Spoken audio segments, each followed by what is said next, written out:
Good evening, everybody. We're pleased to be joined now by our first and second place finishers here at the TireRack.com Battle on the Bricks. If you want to make your way over to the interview area, come on up. Identifying everybody from left to right for the Zoom transcript, we've got Connor DeFilippi, Nick Yelley, Bobby Rahal, Jesse Krohn, and Philip Eng. So we will start with our second place finishers here. Again, in the TireRack.com Battle on the Bricks. In the number 25 BMW M Team RLL BMW M Hybrid V8, Connor DeFilippi and Nick Yelley. This is their first podium result of the season. So, Nick, why don't you start us off? Obviously, a very, very strong day for the whole program here. How big was this for the team, and can you talk about what it does for your morale as a group? Yeah, I mean, first off, it's a great day for BMW. Obviously, to have a 1-2 here, it was something that we were aiming for and have been obviously trying all year to get. I feel like we've had the opportunities to be at least on the podium a number of times, and things haven't quite gone our way, let's say, so far this year. And finally today, we showed great pace, great strategy, drove really well as well as a team. And of course, I'm really, really happy for BMW Motorsport and RLL. RLL obviously are based only just down the road in Zionsville, so to have Bobby sat next to me to my left and have him celebrate a 1-2 here at the Brickyard is something really special for myself and Connor. Obviously, it's been basically a year since we had our last podium after going on a pretty decent run last year. So, yeah, very relieved and very happy for everyone back at Munich and, of course, at BMW North America as well. So, yeah, onwards and upwards to Petit in a few weeks' time. Thanks, Nick. Over to you, Connor. You finished the race in the car. Looked really, really close there for most of it. Tell us about it from your seat.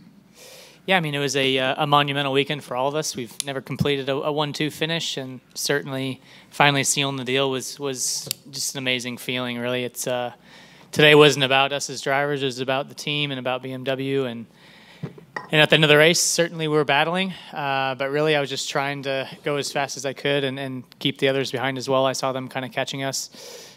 Both of us were kind of on slightly different strategies, but in the end of the day, we were both having to save energy. And in the end, it worked out. We were navigating traffic and taking risk here and there, but overall, we just had to really just be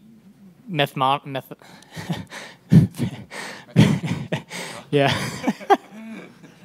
Really just, it was so easy to make mistakes out there with the traffic. I mean, there was twice where I was next to a GT car, and I don't think he actually physically saw me. I don't think he wanted to be aggressive, but he just turned straight into me. So stuff like that, I think we escaped somehow. I mean, I think everyone had at least 2 or 3 contacts. So just to complete that, not have any issues, there's tire failures going on. I was just praying that none of that hit us at the end and finally have some luck fall our way, which it did. So super happy for everybody. And proud to be part of the program. Thanks, Connor. We'll skip over Bobby for a second and go to our race winners in the number 24 BMW M Team RLL BMW M Hybrid V8, Jesse Krohn and Philip Eng. This is the first win in GTP for BMW since the Salem 6 Hours of the Glen last June 2023. BMW is now the 4th manufacturer to win this season in the GTP class. Jesse, this is his 3rd win, first since winning the GTLM class in the Rolex 24 at Daytona in 2020. And for Philip, this is his 2nd win in the series, his first since winning the 2019 Rolex 24 at Daytona, also in the GTLM class. So we'll start. Jesse, why don't you start us off? Congratulations. How does it feel to win at Indianapolis Motor Speedway? I mean, this is such a legendary place. First of all, to be racing here in the top class with one of the greatest car manufacturers in the world, with Bobby next to me, it's just unbelievable. And this is my 11th year with BMW, and for everything that we've gone through together, it culminates to this moment, being here in the top class and winning this race. It means so much to me, and I know that the team has had a hard time as well. It's no secret we've had a tough year, so we knew that we had the package to do well. We just needed a little bit of luck on our side, and today it came, and it's also only because of hard work by the team and by BMW bringing us to this moment. So it's a huge thanks to all of these guys. Thanks, Jesse. We'll slide over to Philip as Jesse just mentioned. Philip, hard work. How hard of work did you have to do to hold off your teammate and everybody else and win this thing? Well, first of all, is this on? Yeah. Is it on? Yeah. Yeah. Okay. Yeah. First of all, super happy for BMW and motorsport, BMW M Team RLL, for Jesse, my teammate, myself. I mean, it's been an incredible day. So many ups and downs early in the race. Much more downs than ups actually. But then we ended up in this amazing position to be leading the race. We knew that it was energy limited, so I had to save a lot of energy to make it to the end. I knew that the cars around me were in a similar position, but the team guided me very well through the whole stint. So I always knew what I had to do and how much I needed to save. And it reminded me, so it's quite an emotional win actually, because it reminded me back to the days where life was a bit tough and I didn't, buying fuel for my car wasn't so easy. So it reminded me quite a lot to those times, because that's what I had to do to make it to the end of the race and eventually get us the win. So yeah, super happy for everybody, and I hope this is only the first of many, and the next one will hopefully follow in Petit Le Mans in a few weeks' time. Thanks, Jesse. We'll go to the team owner, Bobby Rahal for BMW M Team RLL. As mentioned, this is a home race for the team here, just based up the road. And obviously, you've won. You managed to win here as a driver, and won some Indy 500s and all of that with the team. How do you put this one into context? Well, I have to tell you, given all the craziness of this week, this may rank as our greatest victory as a team. I'm so pleased for these guys who have done a great job, for not just this year, but last year and the previous year. Our relationship with BMW Motorsport, I think, these people work night and day, just as we do as a team, to try to get us to this position that we achieved today. So I'm just so thrilled for everyone in our team and at Motorsport, BMW Motorsport, because it's been a tough year in a lot of respects. Last year we had a number of podiums, and I don't know, maybe we thought it was a little easier than it is, but this year it's been more difficult. And yet to do it today, none of our competitors really had any problems, and yet we were able to succeed. I mean, this is huge. This is what you really work for. And I have to say, I think going into Petit Le Mans, we've got to think very positively about that. That's a long race, as this one was. But today is just, as I said, this may be, outside of my Indy 500 win, personally, my win, this may be the most important win we've had. And because it's just so timely, and it just represents all the effort that all of us have put on these guys, RLL, and of course BMW Motorsport. So great day for us. Thanks, Bobby. Congratulations. We'll go ahead and we'll do questions. Anybody with a question, stick your hand up. We can start with Chris and work our way across. Bobby, you touched on it earlier, but given the craziness, to put it mildly, of this past week, how critical was it for this week to be the week where you picked up a 1-2 in the first on-track win with this car, especially after the first podium for this car in WEC? Well, I mean, hang on. Remember we had a number of second places last year. No, I mean this year in WEC, yeah. They got their first podium, I think, this year. Recently. I know, but we had numerous podiums last year. Regardless of what happened this week, and I won't go into that if anybody wants to ask, but I won't go into that. But all these guys, us, these young drivers, motorsport, everybody's worked their butt off to have a day like today. And we've had, where we've qualified well, and just in the race it didn't quite work out. For our team, and I think everybody in Munich and for everybody in Zionsville who works day in and day out on this program, this is huge for us. Because this is kind of, I don't want to say retribution, but this is reward for all the effort that everybody's put in. And so I'm so happy. I'm so happy for these guys, for our team, for the people in Munich who, bust their butts for this program. I'm really, I couldn't be happier. And yes, I'm happy for us, and I'm happy for me, happy for us, but I'm really happy for the whole group. And because I frankly think we've worked hard, and I think we've earned it. And today was a great day for us. Philip, the pass for the lead there, can you elaborate on how you set that up? And second part is, any fuel concerns near the end, or was it all just fine from your perspective in the car? You mean the pass to the 40? Yes, yeah. Yeah, it all happened so quickly after the stop that sometimes it's difficult to recall right after the race, but yeah. I set it up in turn 7, I believe, already, and it went all the way down to, what's that corner? Turn 12? 12. Yeah. 12. And I just tried to get a good exit out of turn 12. In the laps earlier, I saw that he always tried a very round line into that corner, into turn 13. So once I was as close as I was that lap, I just took a chance and went for it, and it paid off. And he was very fair. I don't know who was in the car at the time, but Deletras, yeah. He's very fair, very hard racing, but very fair racing with him. Mm. Well, actually, I didn't get to hear the intercom, what was going on there. I heard it. It was intense. I mean, the team, like I said, they instructed me extremely well what I needed to do and how much I needed to save. But I knew that we were really critical on energy. So if I didn't, if I wasn't wearing gloves, I would have bit my fingernails off probably. We're going to go to John DeGeese and then over to Richard James.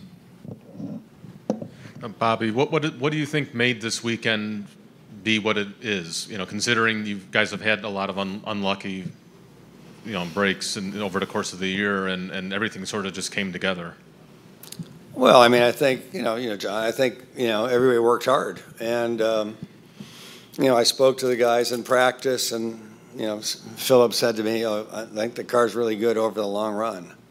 So he may not have had the one lap pace or whatever, and that made me feel good because obviously that's pretty important.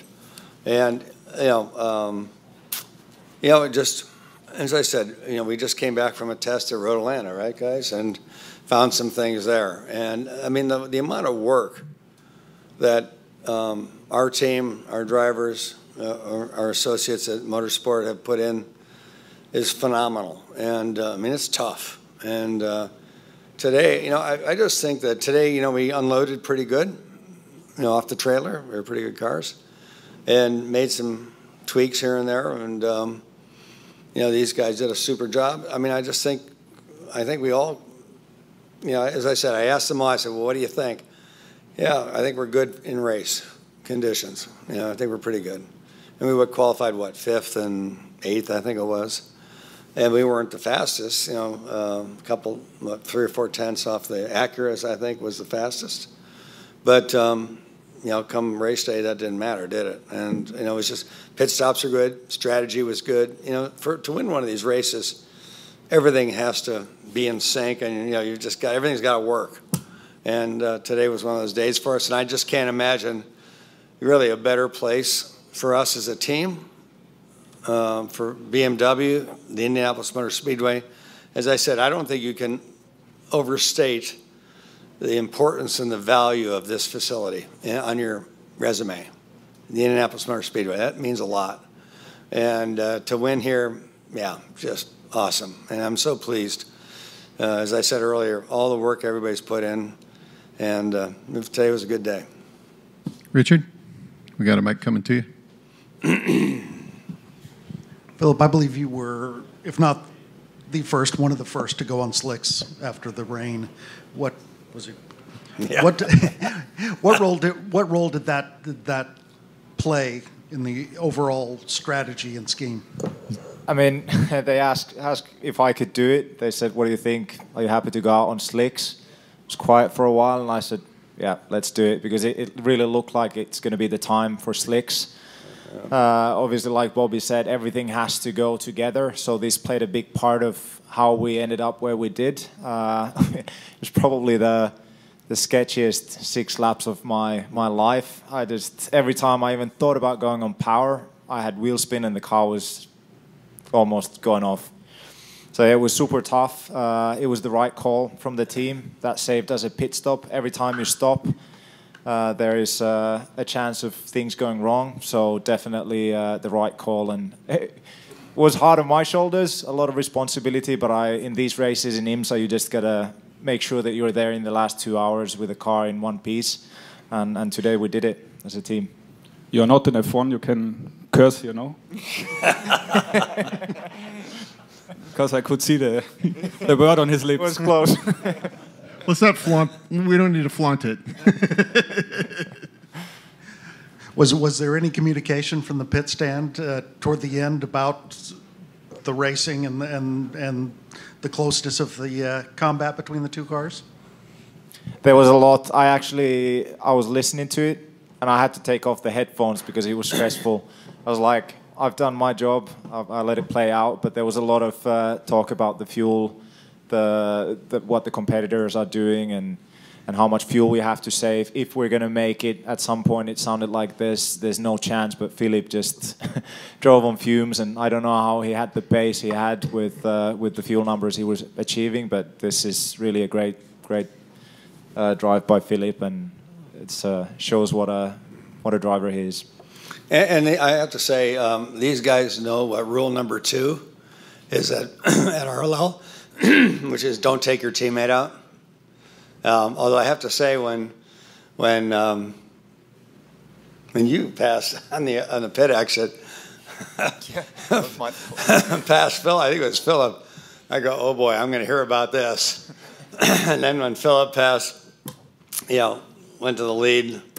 I said, okay, it's all evened out. I'm not going to have to deal with this. But no, they drove as professionals. They really did. And I don't know if anybody said, hey, do this or do that, or don't do this or don't do that. But they're professionals. And today, we really saw the best of this group today, these drivers who are super competitive, super smart. And it was just, it was a thrill to watch them do their thing. Well, now I have to ask, if rule number 2 is don't hit your teammate, what's rule number 1? I can't tell you. Team secret. Team secret. We're going to get the mic over Maybe I'll tell you privately what rule number 1 is. But We'll go over to the other side to Tony and then John. While we're doing that, unofficial point standings in GTP, Dane Cameron and Felipe Nasser lead with 2,630. Matthew Jaminet and Nick Tandy are 14 points behind going into the season finale, which is virtually a tie. And then in third place, Renger van der Zande and Sebastian Bourdais, minus 164. So go ahead, Tony.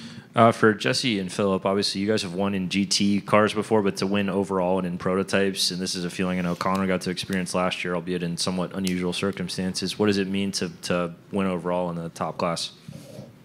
Well, I can remember the day very well when I got the call that I'm in the program. I was super happy, and ever since the dream was to at least win a race.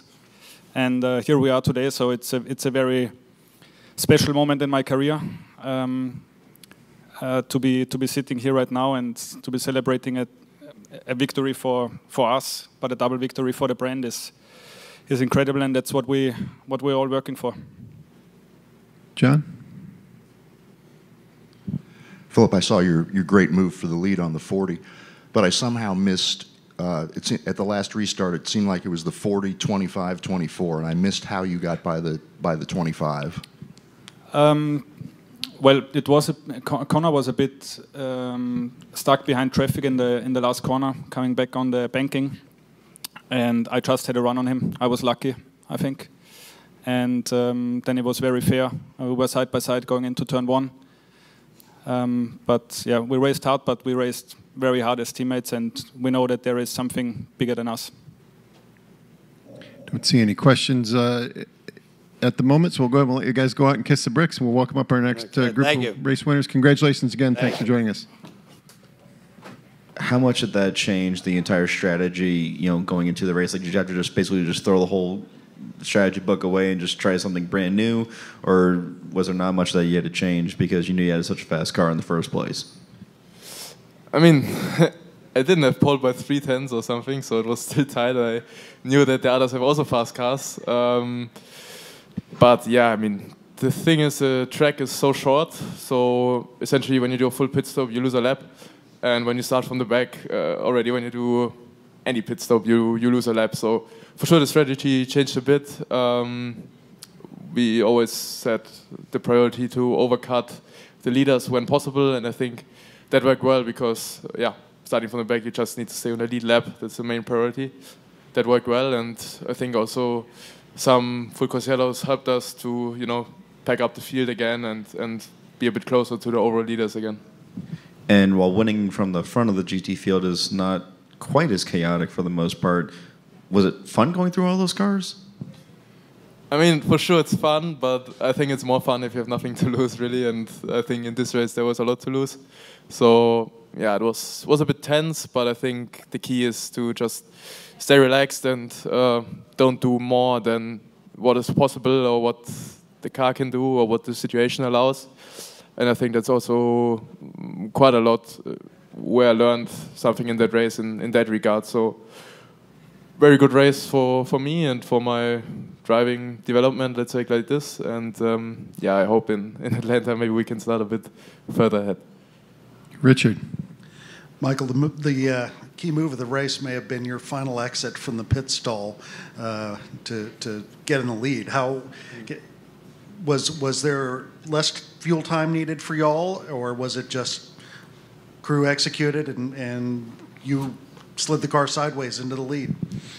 Yeah, I don't know. To be honest, I lost a bit of track on what was up and down and where we were and fuel and others and all that. So to be honest, I didn't know much of where I would end up. But for sure, the team had a good overview on strategy, and I think we had a good couple of hours in the beginning of the race that put us in a good position. For sure, we tried to save some fuel whenever we can. For example, fighting with someone, you probably don't save so much fuel, and anyway, I think we did what we could, as good as possible, and I think in the end that made us come towards the front. And we were a little bit unlucky with a safety car, a full course caution, where we could have pitted, but we just didn't manage to do it the next lap, which then forced us a bit backwards again. But it's like that, give and take. And the main point was that we came to the front and we had a fast car, and Lauren did the job in the end. Okay, guys, we'll go ahead and let you guys go down and kiss the bricks, and we'll welcome up our next group. Thank you. Okay, everybody, we're joined now by our winners in the LMP2 class here at the TireRack.com Battle on the Bricks in the number 11 TDS Racing Orica LMP2 07. From left to right, Hunter McElroy, Mikkel Jensen, and Stephen Thomas. This is the team's first win of the season. Stephen's fourth career win in IMSA Championship competition. Last was right here at Indianapolis Motor Speedway last year in 2023. Eighth win for Mikkel. His last win was also here last year. And this is Hunter's first win in IMSA. Unofficial LMP2 point standings, Nick Boole and Tom Dillman continue to lead. They have 1,919 points. They are 98 points ahead of Felipe Fraga and Gar Robinson. Ryan Dale is third, minus 123. So, guys, congratulations. Hunter, why don't you start us off? As I mentioned, your first career win comes here at Indianapolis Motor Speedway. What does it mean to you? Yeah, I love this place. It's like kind of my home track in America. I live in Carmel during the year, so I've got a lot of experience in the road to Indy stuff. And it took me so long to win here. I got second literally 8 times, and it was really annoying. And I won last year in Indy Lights, and then we were joking like, oh, it'd be cool to go back to back because obviously they won it last year as well. And yeah, it's cool. I mean, I was hopeful. I felt like we'd be quick here, but honestly, without sounding like cocky or anything, we've been literally fast everywhere. And we kind of felt robbed at Sebring. Like, we did the job, everyone did an amazing job, and it was just a bit of a lottery with how the yellow fell. So we knew we had the speed. We just needed things to click. And yeah, I'm happy. It's really nice to win an IMSA and to do it with these two guys that have done a lot for me. It's super cool. Thanks, Hunter. We'll slide over to Mikkel. As Hunter mentioned, you knew you were quick. Obviously, you were quick here on Friday. You led practice session. Was it just kind of a weekend where everything clicked for you guys all together? Yeah, the TDS car is very good here. That's why we won last year. We went out in FP1. We were straight away quick again. I didn't participate in the test, but these guys were also fast at the test, is at least what I got reported and saw from all the data and lap time. So we had big trust in the team for this race. We know our lineup is strong, so we know our car is strong, so we just needed to execute the strategy today and have the weather on our side as well. It was quite a crazy race, for Steven, starting on slicks, getting on the wets. Then we had a long time under the safety car. And Hunter then did an amazing job bringing it up to first. And yeah, that made my life easier as well. So just super happy to be back on the top step, back-to-back wins in Indianapolis. And as Hunter said, I think we should have won Sebring. We were the fastest in Watkins Glen as well, but as the shower hit, we crashed. So yeah, luck hasn't been on our side, but we just take one race at a time. Now we won this one and one more to go to win. Thanks, Mikkel. Steven, you got to feel what it was like to kiss the bricks here last year. Now you get to do it again. What are the emotions like with that? Well, I think this is a very satisfying race. I think whenever a bronze is driving around the rain, everyone's pretty nervous. So it was a lot of fun for me. I love the rain, so it was a great experience today for me. And we're tied for the endurance, first place in the Endurance Cup. So we really have something to shoot for at Petit Le Mans, one of my favorite tracks. But the emotions of coming back here and being able to kiss the bricks again, one of the highlights of my racing career. And to be able to do it with Mikkel Jensen, who I think is the best P2 driver in the world, maybe best WEC driver in the world too, and Hunter, who has proven to be the fastest silver, it's really been a pleasure to drive with them. We'll start with John DeGeese and we'll work our way around. Forgive me, I'm not sure who was in the car at the time, but there was a penalty. A bunch of LMP2 cars got the same penalty. Me. Yeah. Did you think that your race could have been over, or what was going through your mind? Did they tell you how many cars actually had the penalty? Well, my engineer's French, and he's really hard to understand on a good day. So, yeah, I can't tell what he's saying on a good day. So what happened was some weird stuff sometimes happens on like the long yellows, full course yellows, and the pass around was not happening, and I was getting passed by cars, and I was super confused. So I was kind of whining about that, like what's going on. And then I got the drive-through and then spun by a GT at like the same time, and I'm like, oh, I'm probably a lap down last. And then next thing you know, at the end of the stint, I'm leading by like 10 seconds. So it sums IMSA up, It's crazy. You're never out of the fight. I think error is the legends of that, of being 2 laps down and somehow being in the fight every time. I don't know how. But yeah, it's just IMSA, really. I mean, I had no idea, and I still don't have any idea. I just do what I'm told. But yeah, it was super confusing, and then I was very pleasantly surprised when we were P5 on the lead lap, and I felt like we had a big pace advantage. I knew I at least could get to the front, so yeah, it was nice to get to the lead and check out. Tony? For Steven, there's a lot of good bronze and a deep field really in LMP2 this year. So what does it say when a bronze is able to make such a difference at the start when it is such treacherous conditions? And, what does it mean to win in a deep, 10-plus car LMP2 field? Yeah, I hear the bronze field. When I first started, a couple of years ago, it was me and Ben, Ben Keating trading back and forth. And now, it looks like every bronze out there looks like my child, So, we're in our 50s. I mean, I think Boo was on pole. He's in, there's all these 30-year-olds now. And, they really drive. I mean, they were like in single-seaters. And, I started driving when I was 51. So you go out there and you look at the field and you think, wow, I mean, we really have to work hard and bring our game. And it's just made me work harder and harder in the sim and harder with Mikkel and Hunter, because the bronze field now, I mean, it's got to be the best bronze field ever in IMSA and the prototype. It's got to be. I mean, these guys are good. But we hope for the future that the bronzes are gentlemen drivers and not drivers that have been driving since they were young kids. Go to Chris and then up to Mark. Go ahead. Out of respect for our German friend, I have two questions for Hunter. You touched on your Road to Indy experience earlier. How much did that really help you just have a bit of a head start going into this weekend?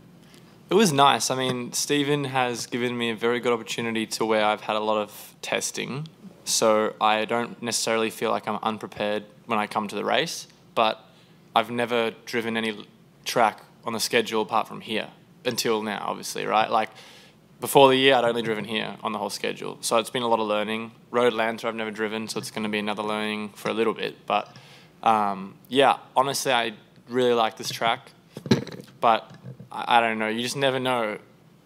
Indy Lights car is a little different to, and obviously all the single-seater stuff to the P2 in a way, but it's similar but also different in its own way. So I didn't want to assume that we're going to be fast, but I kind of knew probably like halfway through the first day of testing we were doing, I was like, okay, we just need to get the basics right and we'll probably win, hopefully. It's never easy, but the pace will be there. So yeah, it helped me a lot, I would say, truthfully. And just even in the wet, like knowing where the grip was, I had a really fun stint in the wet, like, and it was all stuff I already knew, which was nice, because usually I'm just trying stuff all the time and learning on the go, so.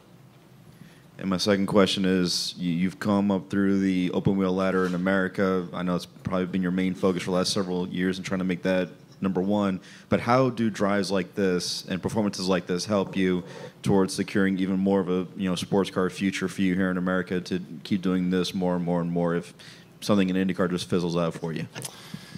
Yeah, I don't know. I mean, I had no idea I was going to be racing sports cars really like last year at this time, but I literally had nothing. Like, I had no drive at all, and he sent me an Instagram DM and said, do you want to drive for us? And I'd never met him, and I'm like, this guy's pranking me, or... He was the best looking guy. So. Yeah.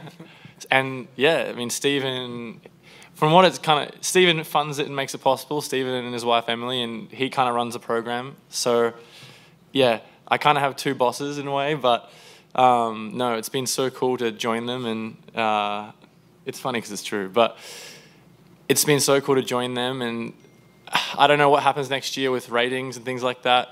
I mean, if I stay silver, then I think I'd love to be back with these guys, but depending on a lot of things maybe out of my control, I don't really know what next year looks like. But yeah, I feel like I did a good job today. I mean, we all did, but hopefully it's enough to kind of get me something, especially if I'm upgraded.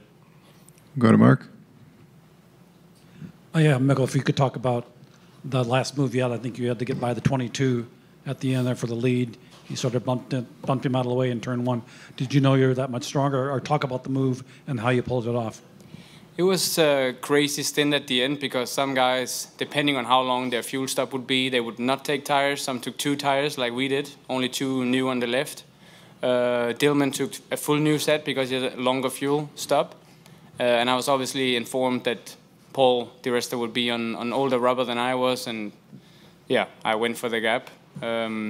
We're good friends off the track, so I hope he wouldn't do anything stupid to me, and he didn't. So it turned out well, everything. Then you just really, I mean, you drove away at that point. I think we had better tires at that point, and then we drove away, but still surprised about the pace. I mean, we were faster than Dillman having 4 tires. We only had 2 tires, so I really had to manage towards the end. I mean, the right front, the right side of the tires, which did a double stint, was harder to make it last, but the TDS car is strong, and it's all about trying to be smart, not using too much tires in traffic when you get the dirty air, and just make it last over the stints. Don't see any other questions, so if you haven't kissed the bricks, I think you get to go do that now. Thank you. Congratulations, guys. We'll bring up our GTD winners here. We're joined now by our battle on the TireRack.com Battle on the Bricks GTD winners in the number 120 Wright Motorsports Porsche 911 GT3R. Adam Adelson is to the left. next to Elliott Skier. Jan Halen was also part of the lineup. I don't see him here. This is the team's fifth victory in IMSA Championship competition, first since WeatherTech Raceway Laguna Seca in 2022. Both Adam and Elliott, this is their first win at the WeatherTech Championship level. And for Jan Halen, it was his third win, first since WeatherTech Raceway Laguna Seca in 2022, again in the GTD class. Unofficial point standings, Philip Ellis and Russell Ward lead with 3,006. They are 222 points ahead of Patrick Gallagher and Robbie Foley, and 493 points ahead of Michael Grenier. So, guys, congratulations. Adam, why don't you start us off? As I mentioned, first win comes here at Indianapolis Motor Speedway. What does that mean to you? Yeah, well, first of all, Jan had to catch a flight, so he couldn't be here. But first win at Indy is absolutely incredible. I've lost 3 championships here over the last 2 years, and in different racing series. And you know, Elliott asked me before this weekend if I thought this was going to be an emotional one, and I said no. We're here to practice. We're here to learn. We're here to race and just improve.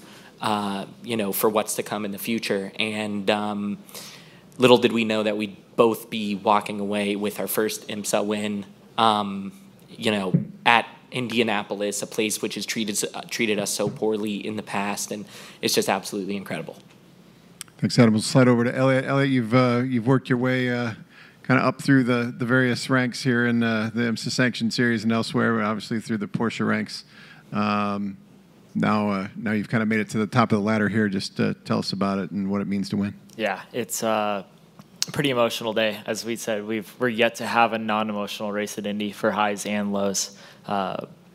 To finally win an IMSA race and to spend 20 years chasing this, to do it with Wright Motorsport in a Porsche, it's what I've been chasing, literally that exact combo for a decade now. So to not only do that, but to do it with my best friend Adam at the Indianapolis Motor Speedway, it is the best day of my life without a shadow of a doubt. One of the coolest feelings. Everything that I've worked towards for it is absolutely paying off with it. The opportunity to kiss the bricks. You don't get that opportunity in life without being in a pretty cool situation. And then to be able to come here on a weekend that, as we were saying, we didn't think it was going to be a high emotional weekend, and it comes out being the most. So it's an unbelievable feeling. The team did everything right. We guessed for the conditions today and how different they had been to the previous days. Obviously, with the Porsche, you have to make some adjustments for that, and they absolutely nailed it today. So there's an insane amount of credit that has to go to the engineers and the crew for what they did to this car to give us the opportunity to fight for the win. And we just took every part of that opportunity and executed over 6 hours. So, truly, truly a special day in my life. Thanks. We'll go back to questions. See, Tony has one. Anyone else? Give us, raise your hand. We'll bring you a mic.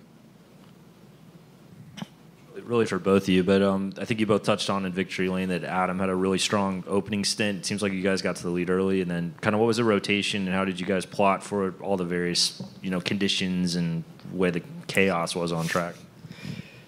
Yeah, well, this being my first year in IMSA and first year racing at what I like to think is a pretty professional level, for me. It's taking the start. It's always good to do that.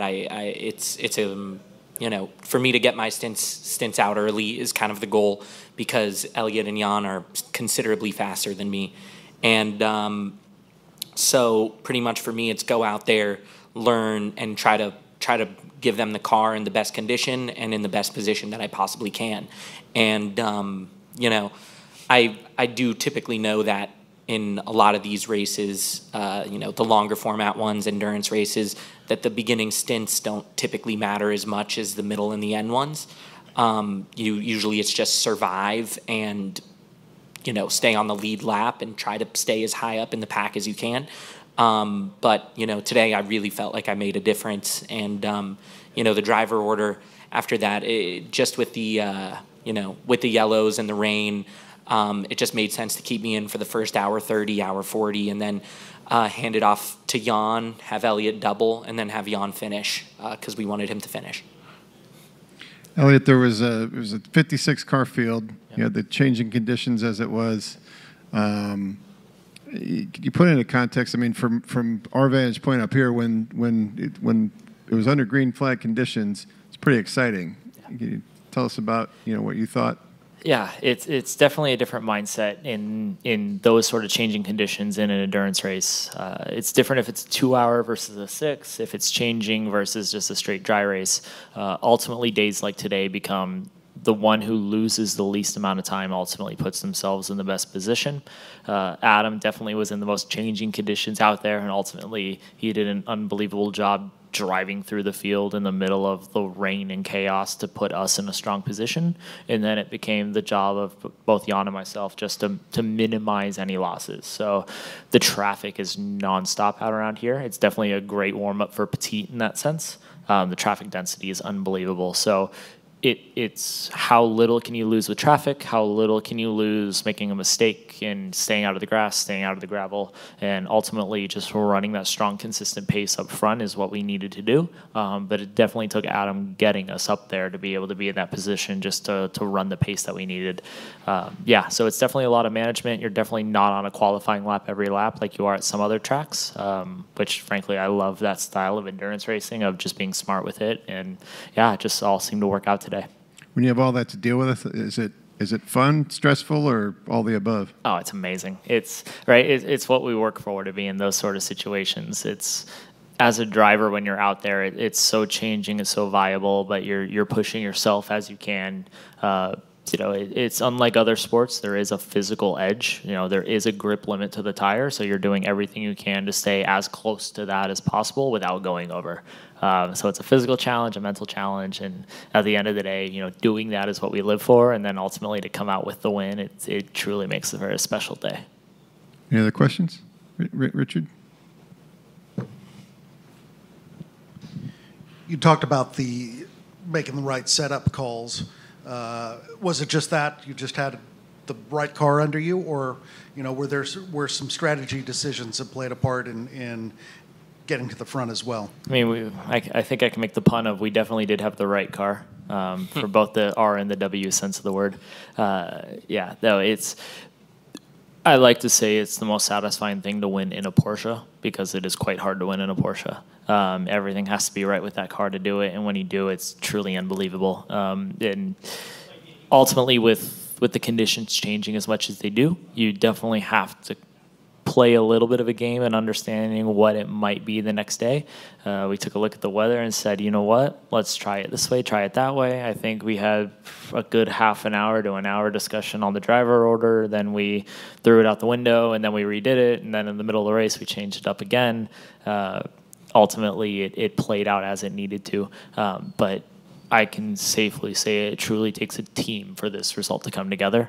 As drivers, we only have the car that's under us. As the crew, they can only give us what they can and let the drivers deal with it. So, yeah, this is the biggest team effort I've been a part of, and just everything came together today. Just to add on to that, we lost almost our entire first practice due to a collision with another car, and neither Elliot or I got into the car until yesterday for the first time. Yep. And I think we really didn't have the right setup on the car, and we didn't get it right for quali either. So we kind of threw the kitchen sink at it, but in a very in a very calculated way, with a lot of intent with every single change. And I have to give a really strong shout out to the guys at Wright Motorsports, because they really just pulled a rabbit out of the hat with that one and gave us an incredible car that worked great in the dry. It worked great in the wet. It was comfortable to drive. It was just amazing. Go to Chris. Hearing that, does that make it even more impressive that y'all led 140 out of the 207 laps that the GTD class completed? Absolutely. Without a doubt. Yeah.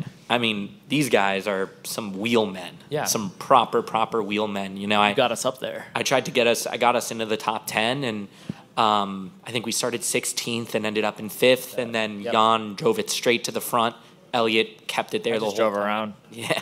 Right? Like, I just do what I can with it. And ultimately, when you're given the position up there, it's a lot easier to make it happen. But, yeah, you definitely were in the muck of it, to say the least. Had to keep the nose clean. You kept all the dive planes on and put us in the position with it. So, a lot of variables today, to say the least. I didn't want to get out. I That's didn't want true. to get out of That the car. is definitely They were true. like, box this lap. I was like, wait. Yeah. I can go a little longer. Yeah, tires are good. You're good. Yeah. Yeah. No, we sense that for sure. Any others? Okay, guys, congratulations. Thank you so much. See everybody at Michelin Raceway Road Atlanta in a couple of weeks for Motul Petit Le Mans.